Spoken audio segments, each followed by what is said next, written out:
Ravi de vous retrouver pour ce nouveau numéro du Dessous des cartes. On commence cette émission en France, à Biarritz, une cité balnéaire connue du sud-ouest français où vit Vladimir Ossetchkine, un opposant russe réfugié en France, coupable aux yeux de Vladimir Poutine d'avoir, après des séjours dans les prisons du régime, créé une ONG qui dénonce les actes de corruption, de torture et de viol dans les établissements pénitentiaires de l'ex-URSS. En octobre 2025, le contre-espionnage français a interpellé 4 suspects, dont 3 originaires du Daghestan en Russie, qui se seraient rendus à Biarritz pour planifier une action violente contre l'opposant russe. Ossetchkine qui raconte qu'en 2022 déjà, il avait fait l'objet d'une tentative d'assassinat. Il aurait même vu le point rouge d'un viseur laser se déplacer sur la balustrade de sa terrasse. Vous l'aurez compris, on vous parle d'espions cette semaine, non pas ceux des films, mais ceux du monde réel. Des espions au service de démocratie comme de dictature, vous allez voir. Un tour du monde qui nous raconte l'évolution des services de renseignement au fil du temps, mais aussi comment certaines puissances moyennes investissent dans ce secteur pour rivaliser avec les grandes. Sortons nos cartes. Israël, 7 octobre 2023, la terrible attaque du Hamas, 1200 morts, 251 otages, traumatise le monde entier. Mais aussi les services de renseignement israéliens, vus comme les meilleurs au monde. Et ce, malgré la supériorité technologique d'Israël, clôture avec tirs automatiques et drones omniprésents. Le renseignement israélien est organisé entre le Mossad, voici son siège à Tel Aviv, le Shin Bet, et voici l'unité 8200, chargée spécifiquement d'écouter le Hamas. Le 7 octobre est une faille du renseignement, mais aussi une faille politique. Benyamin Netanyahou pensait avoir placé le Hamas sous contrôle et se méfiait de ses propres services. Or, le renseignement est inutile s'il n'est pas écouté par les dirigeants d'un pays. Informé, influencé, manipulé, chaque État possède ses services secrets, signes et outils de souveraineté et de puissance. Alors pour comprendre les spécificités de chacun, faisons un rapide tour du monde de ces acteurs de l'ombre. Direction d'abord les États-Unis, première puissance mondiale. À 13 km de la Maison-Blanche, voici Langley, siège de la célèbre CIA.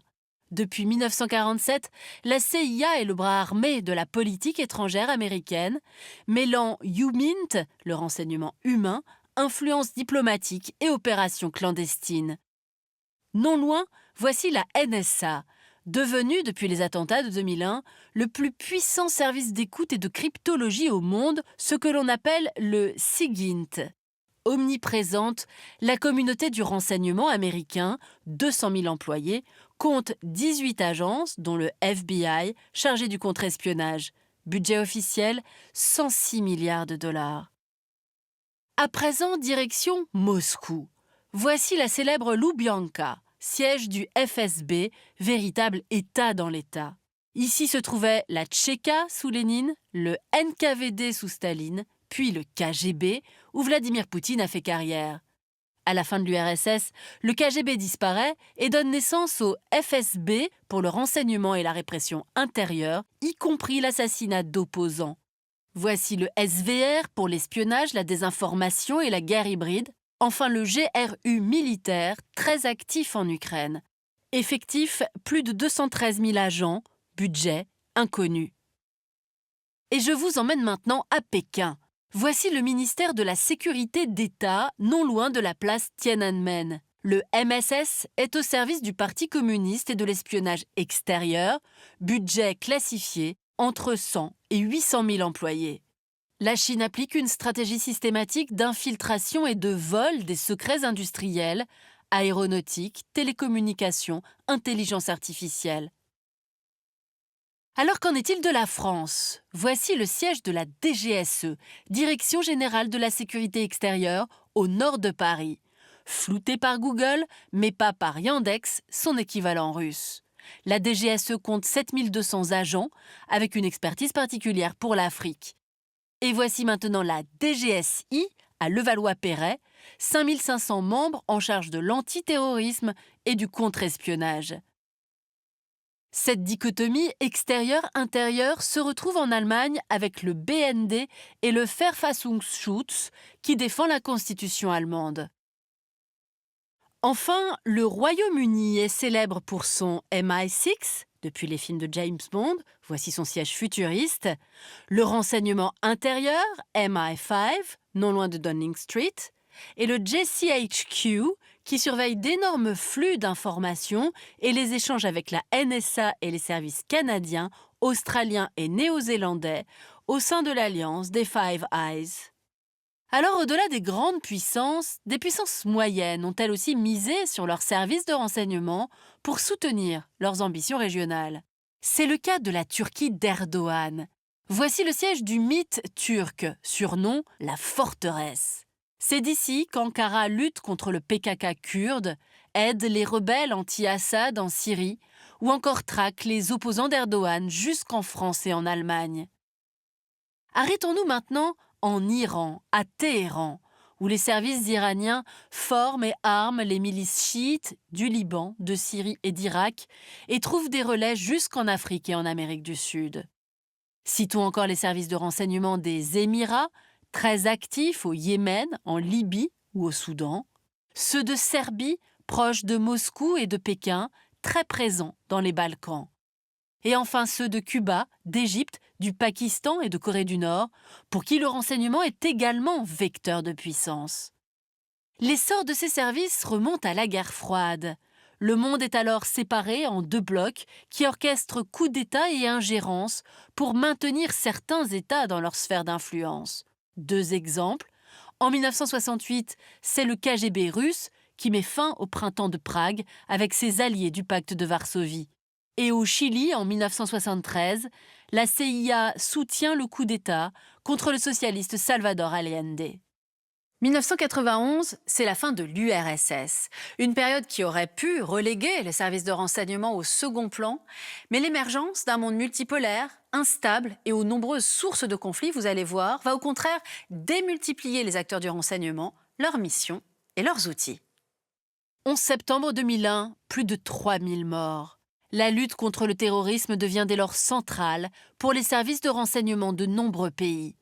CIA, FBI et NSA n'ont pas su prévoir l'attentat. Services cloisonnés, manque d'imagination, incapacité à lire les signaux faibles. Certains terroristes s'entraînaient en effet dans des écoles de vol américaines. En réaction, Washington décuple les moyens contre l'islamisme radical. 10 ans plus tard, la traque des services américains aboutit à Abbottabad au Pakistan. Ben Laden, cerveau d'Al-Qaïda, y est tué par un commando héliporté. Seconde menace qui occupe les services de renseignement, la guerre hybride menée par certains acteurs, notamment la Russie de Poutine. Pour le comprendre, direction Salisbury en Angleterre. En 2018, Sergei Skripal, ex-espion russe passé au MI6 et sa fille, y sont empoisonnés au Novichok, poison soviétique de qualité militaire. L'enquête des services anglais et du site d'investigation Bellingcat démasque 3 agents du GRU déjà actifs en Ukraine, en Bulgarie, en Transnistrie et au Monténégro. Ces opérations russes en Europe sont difficiles à contrer, car elles n'atteignent jamais le stade de la guerre ouverte. Mais ces opérations ont triplé entre 2023 et 2024. Depuis l'affaire Skripal, on compte de nombreuses attaques contre des transports, des câbles sous-marins et des ports, le sabotage d'installations énergétiques, de sites militaires, notamment en Belgique, Allemagne, Roumanie, des assassinats réussis de dissidents russes, des assassinats ratés aussi, comme celui du PDG allemand des usines d'armement Rheinmetall, sans oublier le survol par drone de sites sensibles, notamment en Pologne, Allemagne, Pays-Baltes, Belgique, Danemark, avec toujours le même objectif, tester, intimider et déstabiliser les Européens. Troisième menace, cette fois mondiale, qui occupe les services de renseignement, la lutte contre la prolifération d'armes de destruction massive.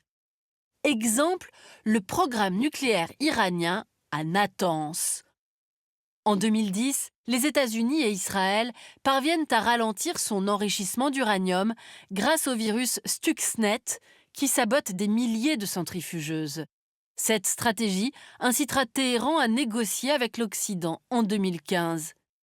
Le Mossad, qui défend la survie d'Israël, utilise aussi des moyens plus radicaux, éliminer des ingénieurs nucléaires iraniens, ou en 2024, frapper lourdement des cadres et réseaux logistiques du Hezbollah libanais avec des téléphones piégés, une opération inédite.